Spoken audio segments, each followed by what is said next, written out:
阿多利亚文明之源。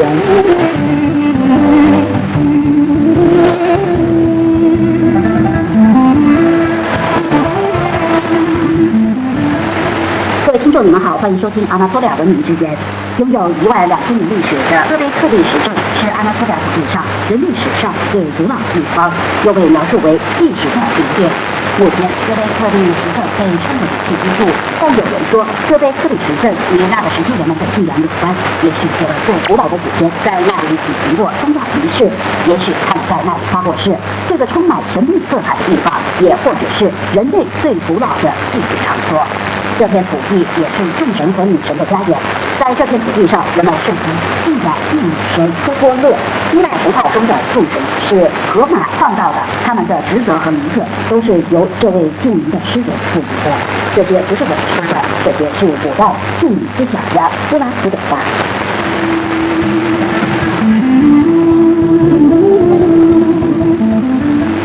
阿纳托利亚是一神教和多神教的三角地，这是一个想要谈论宗教历史的不能不提到的地方。阿纳托利亚是文明、文化、历史和宗教三者一体交融的地方，这就是为何阿纳托利亚被称为宗教的摇篮。令人感到惊讶的是，这里有许多犹太人、基督徒和穆斯林的礼拜场所和圣地。阿纳托利亚为三种一神论宗教的信徒提供了不可或缺的土地。阿纳托利亚是继耶路撒冷之后第二个重要的基督教中心。逃离迫害的教徒和其他重要的宗教人士迁移到阿纳托利亚，并在适宜传播宗教信息定居。然而，宗教在罗马帝国统治的阿纳托利亚并不受欢迎，他们在身份报时被杀害。耶稣受难后，将他的母亲圣母玛利亚带到伊普萨的教徒约翰逊，试图在这里传播基督教。因此，基督徒和福音质疑者约翰又名圣约翰被流放到一个希腊岛屿。根据记录圣约翰在被流放之际受到耶稣的特别启示，并写信给基本教会。这些对于基督徒来说非常特殊和神圣的祭奠的所有祭送地点，都位于阿纳托利亚西部的伊兹米尔、马尼萨和丹斯利的边界。今天我们要向我们讲解，就是在世界末日也仍然存在的七教会，即被称为七教会启示录或启示录之基本教会。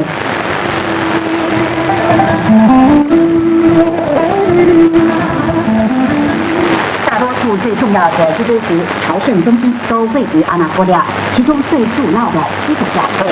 然而，在圣约翰的信寄出的时候，其阿纳托利亚没有教堂，即使提到了教堂一词，还有赞美和礼拜信用也不会发送到实体教堂，而是发送给阿纳托利亚新宗教的教会。今天由人们参观的建筑物是作为拜占庭后期象征性建筑的信仰教堂。圣约翰第一封信所记的伊普说，是古代历史非常重要的宏伟的港口城市，罗马帝国亚洲省份的首府。圣约翰在信中宣传并引导人们皈依基督教。伊普说是当时最大的大都市之一，是异教徒的聚居地。这座城市在许多方面都很重要，它是确定基督教原则的第三次大公会议的选地，位于比尔比亚山上。附近为圣母玛利亚度过其晚年的圣母玛利亚故居，距离被联合国教科文组织列为世界遗产名录的伊普多古城很近。此外，基督教和伊斯兰教中提及到的西圣童洞穴和圣约翰陵墓也吸引许多游客前来观光。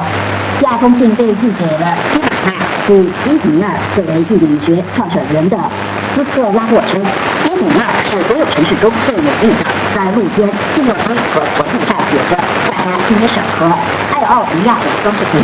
剧院、体育馆、浴室和港口是人们关注的焦点。伊比纳有史以来也一直是重要的政治和商业中心。贝尔加纳是第三封信寄出的地方，它是古代世界领先的文化和艺术中心之一，古代最陡峭的世界遗产作物。它的圣殿被认为是阿纳托利亚另一家也是最全面的遗产。在文上设有死者不能进入这里的碑文。它最重要的别办是宙斯祭坛。第三封信中的魔鬼的宝座弟子被认为是宙斯祭坛。罗马时期为埃及众神用砖砌成的红宫，在拜占庭时期开始作为教堂使用，供奉新教堂。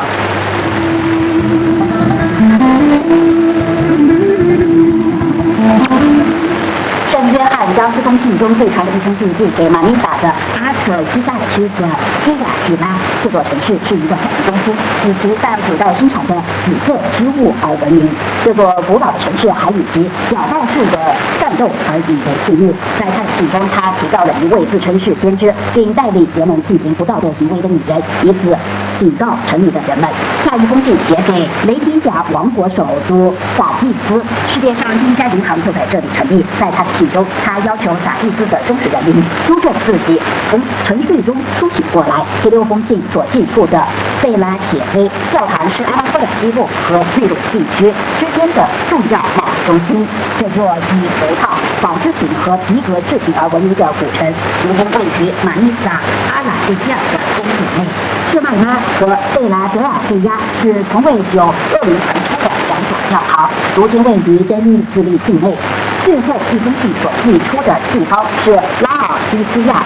拉尔迪西亚已被列入联合国教科文组织世界自然文化遗产预备名录上。拉尔迪西亚教堂是在晋州被诋毁的唯一一个教会。就因此，约翰汽车在不知自己宗教属性的情况下，生活是一种白费的一生。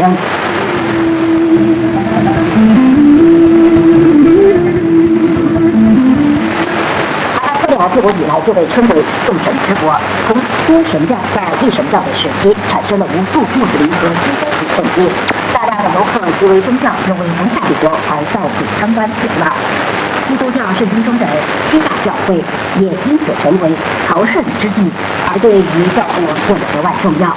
圣约翰给躲藏在罗马帝国时期最富有和人口最多的城市中的基督教徒写信，努力通过信函传播新的宗教，警告那些做错事的人，扼杀那些在迫害和苦难中坚持的人将得到上帝的奖励。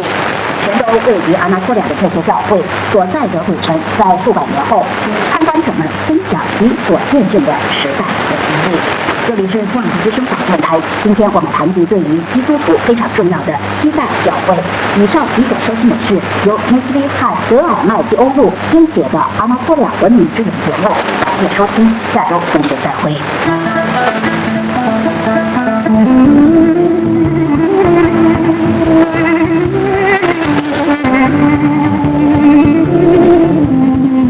阿纳托利亚文明之源。